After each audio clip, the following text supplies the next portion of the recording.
Hello, friends, and welcome back to Stories About Entitled People.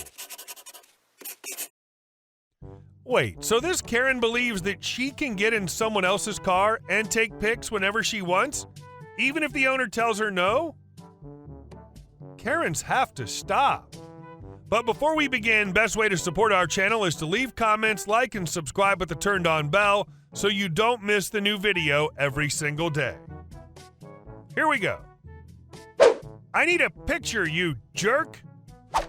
The wonderful cast. Cody, my very well-off cousin. The family all went over to his house. He's 28. Me, 16-year-old male. EM, entitled mother. ET, entitled teen. She looked to be about 13 or 14. SG, security guard. So like I said before, we all went to our cousin's house for Christmas. He has a wife and an adorable little baby who gets thoroughly spoiled by everyone who meets him. Over the last couple of years, he's recently done very well in his job and has therefore bought some very expensive things, including a flat in central London. He's also a car guy, as am I, and bought a few items that the two of us have always fantasized over. These include an Aston Martin DBS and a 1969 Ford Mustang. With COVID-19, etc., I hadn't seen Cody in a long time, and in that time, he bought the Mustang. When we arrived, I immediately asked to see the Stang and possibly even go for a drive in it. We did, and it was indistinguishable from heaven. The throaty growl, the downshifts, the meaty steering wheel, it looked like something hell spat back out. It was a bloody museum piece. The arrival of EM. Now, Cody bought a flat that came with its own underground parking lot. It wasn't exactly private in the sense only Cody had access, but it did have decent security measures and was only open to residents of the building. Whilst we idled back to our designated spot, we noticed a young teenager and her mother take an interest in the car. Cody's a large show-off, so he revved the engine slightly as he stepped out. EM approached us with her phone out. EM, hey, sorry to bother you, but can my daughter take a picture with the car? Cody, sure, just be careful not to lean on the bonnet or anything. EM, no, we meant ET would be sitting inside the car with the door open and holding the keys in her hand. Cody, I'm sorry, but it's of great personal importance to me. I can't let that happen, but I'm more than happy for you to take pictures as long as they're front on. EM, excuse me? It's not like we'll drive off. Just give us the keys. You can watch from the side. As she said this, she made a motion to move towards the passenger door. This car's a bit of a dream come true for both me and Cody, so I wasn't just going to stand there silently. I moved to position myself in between her and the door. EM, young man, you will move right this instant. It's my right to take pictures whenever and wherever I want to, as I have a property here. Me, so does Cody. Please respect his wishes. You can still take a picture, just not sitting inside the car. By this point, there was a mini commotion caused, enough to draw the attention of a security guard, SG. SG, ma'am, I'll have to ask you to leave the premises or return to your residence. EM lost it. She started screaming at the SG, at Cody, at me, and just generally screaming. It's too long to include here, but it involves some choice words pertaining to immigrants, my family's British Indian, to spoiled children getting their way all the time, and to the disrespect shown by the younger generation. In the end, another SG came and helped the woman leave. I feel bad for the ET. She was just in the sidelines the entire time.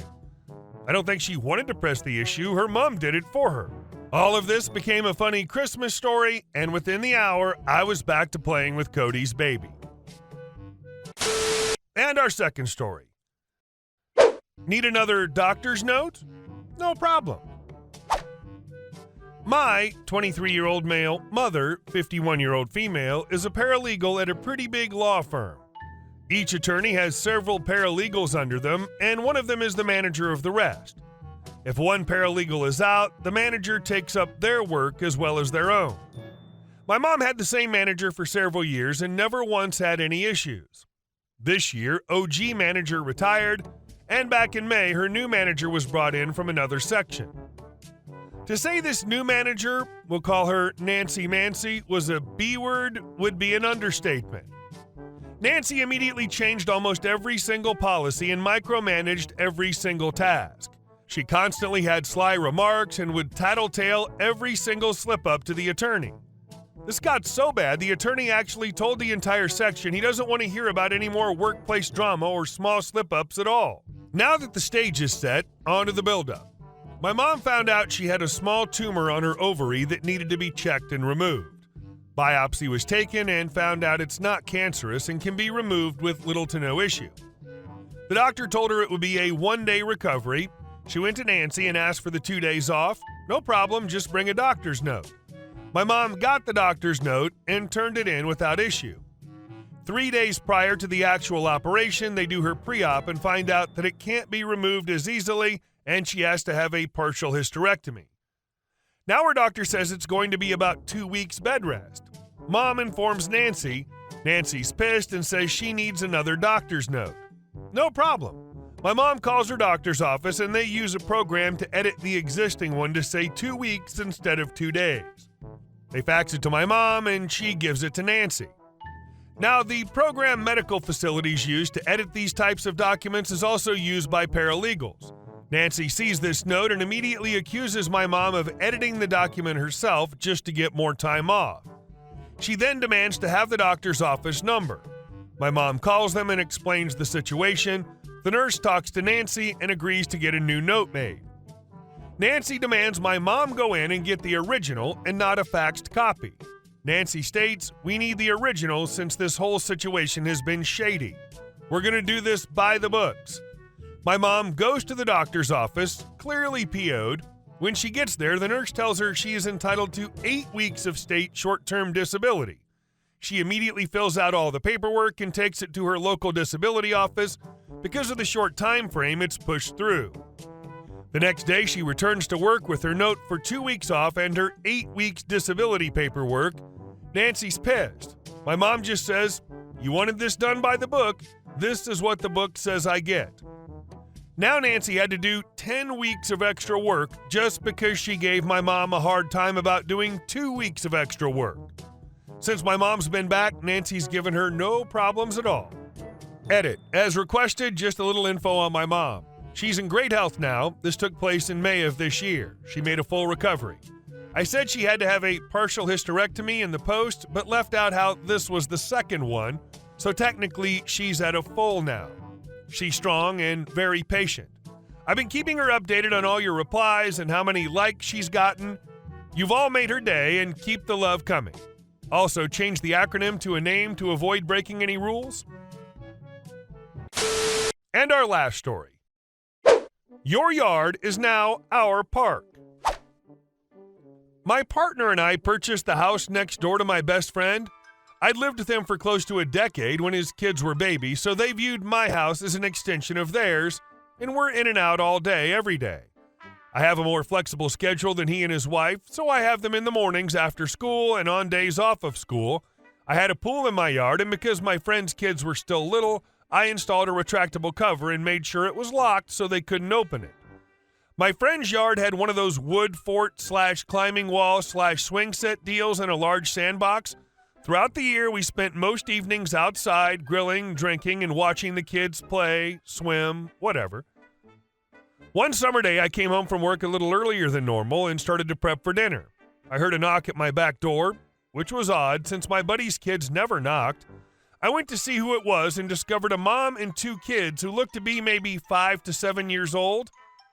As I opened the door, she informed me that her kids needed to use the bathroom and that I needed to come out and get the cover off my pool. I was confused and asked her to repeat herself, and she said that her kids needed to pee and that they were hot and bored with playing in the sandbox.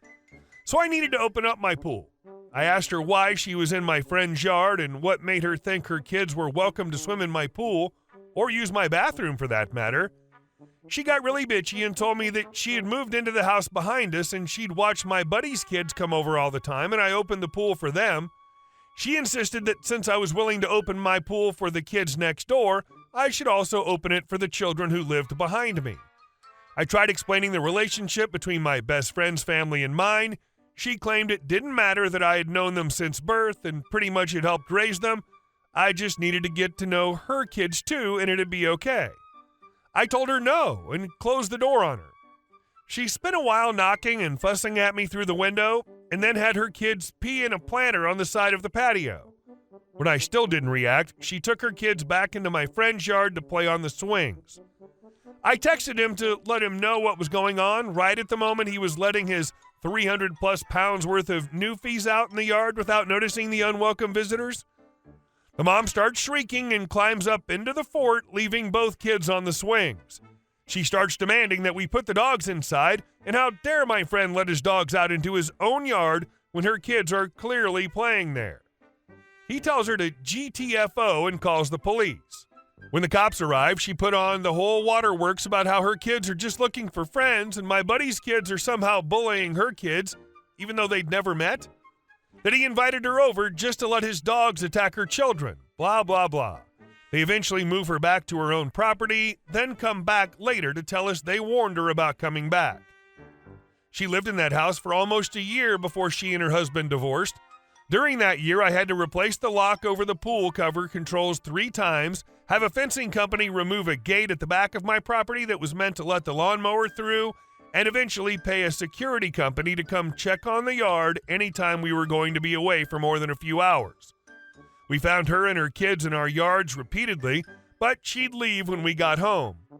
What finally resolved the issue was my partner catching her in the pool. She told him she knew the man that owned the house and that he had told her it was okay to swim. He told her he was married to the man that owned the pool and that it's not okay to swim. She apparently had a bad reaction to realizing she was immersing her sons in gay water. We didn't see her again after that. Hey guys, thank you all for watching the video. I'll see you in the next one.